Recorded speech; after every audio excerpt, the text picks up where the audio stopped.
ಇಂದೇ ಡೌನ್ಲೋಡ್ ಮಾಡಿ ಮತ್ತು ನಿಮ್ಮ ನೆಚ್ಚಿನ ಶೋಗಳನ್ನು ಆನಂದಿಸಿ.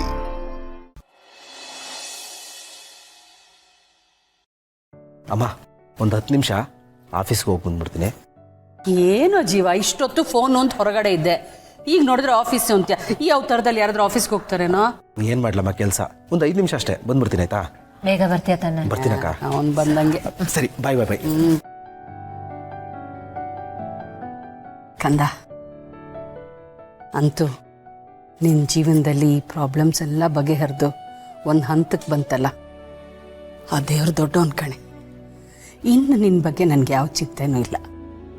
ಏನೋ ಈಗೊಂದು ಸಂತೋಷ, ಒಂದು ನೆಮ್ಮದಿ. ಹೇಗೋ ನಮ್ಮ ಅಪ್ಪಿಗೆ ಹೇಗಾದರೂ ಒಂದು ಮಗು ಆಗಿ ನಮ್ಮ ಮಹಿಮಾನು ತಾಯಿ ಆಗಿಬಿಟ್ರೆ ನನಗಷ್ಟೇ ಸಾಕು ಕಂದ. ಯಾಕೆ ಅವ್ರು ಹಾಸ್ಪಿಟ್ಲ್ಗೆ ಹೋಗಿ ಚೆಕಪ್ ಮಾಡಿಸ್ಕೊಂಡಿಲ್ವಾ? ಹೋಗ್ತಾನೆ ಇದ್ದಾಳೆ. ಮಹಿಮಾ ಅಂತೂ ರೆಗ್ಯುಲರ್ ಚೆಕಪ್ ಮಾಡಿಸ್ತಾ ಇದ್ದಾಳೆ, ಆದರೆ ಏನೂ ರಿಸಲ್ಟ್ ಸಿಕ್ಕಿಲ್ಲ. ಸುಮಾರು ಡಾಕ್ಟ್ರ್ ಹತ್ರ ಹೋಗಿದ್ಲು, ಎಲ್ಲರೂ ಇದನ್ನೇ ಹೇಳಿದ್ರು. ಒಂದೊಂದ್ಸಲಿ ಅವಳ ಬಗ್ಗೆ ಯೋಚನೆ ಮಾಡಿದ್ರೆ ತುಂಬ ಸಂಕಟ ಆಗುತ್ತೆ. ಅವಳಿಗೂ ಇದ್ರ ಬಗ್ಗೆ ತುಂಬ ನೋವಿದೆ, ಆದರೆ ನಮ್ಗಳ ಹತ್ರ ತೋರಿಸ್ಕೊಳ್ಳಲ್ಲ ಅಷ್ಟೆ. ಏನು ಮಾಡಬೇಕು ಅಂತಾನೆ ಗೊತ್ತಾಗ್ತಾ ಇಲ್ಲ. ಇನ್ನು ಅಪ್ಪಿ ವಿಷಯಕ್ಕೆ ಬಂದರೆ ಅವಳದೇ ಬೇರೆ ಕತೆ. ಡಾಕ್ಟರ್ಸ್ ಅವಳಿಗೆ ಮಕ್ಕಳೇ ಆಗಲ್ಲ ಅಂತ ಹೇಳ್ಬಿಟ್ಟಿದ್ದಾರೆ.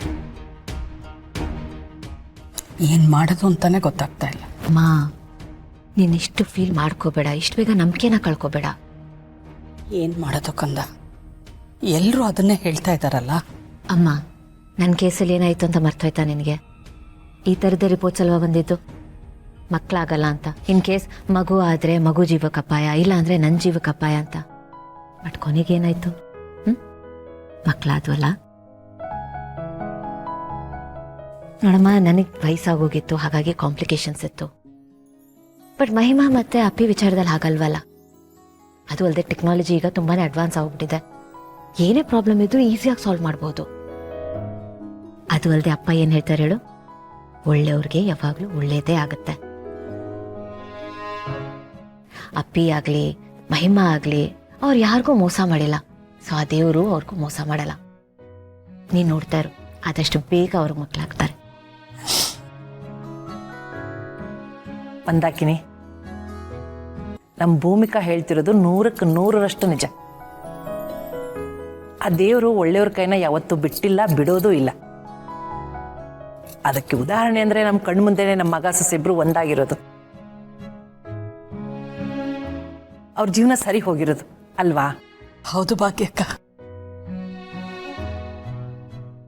ನಿನ್ನ ಹತ್ರ ಮಾತಾಡಿ ಸಿಕ್ಕೋ ನೆಮ್ಮದಿ ಯಾವತ್ತೂ ನನಗೆ ಸಿಕ್ಕಲ್ಲ. ಇದನ್ನೆಲ್ಲ ತುಂಬ ಮಿಸ್ ಮಾಡ್ಕೊಂಡೆ. ಈಗೆಲ್ಲ ಒಳ್ಳೇದೇ ಆಗ್ತಿದೆ. ಇವಳ ಜೀವನ ಸರಿ ಹೋಯ್ತು, ನಿಮ್ಮ ಆರೋಗ್ಯ ಸುಧಾರಿಸಿದೆ, ನಿಮಗೂ ಮಾತು ಬಂದಿದೆ, ಎಲ್ಲ ಕಡೆಯಿಂದ ಶುಭಾನೇ ನಡೀತಿದೆ. ದೇವ್ರ ದಯದಿಂದ ಅದೊಂದು ಆಗ್ಬಿಟ್ರೆ ಸಾಕು, ಒಂದು ನೆಮ್ಮದಿ. ಇನ್ನೇನು ಬೇಡ ಜೀವನದಲ್ಲಿ. ಆಗುತ್ತೆ. ನೀನು ಜಾಸ್ತಿ ಯೋಚನೆ ಮಾಡಬೇಡ. ಆ ದೇವರು ಕೊಡೋ ಟೈಮ್ಗೆ ಎಲ್ಲನೂ ಕೊಡ್ತಾನೆ. ದೇವ್ರ ಮೇಲೆ ಭಾರ ಹಾಕಿ ಅಷ್ಟೆ.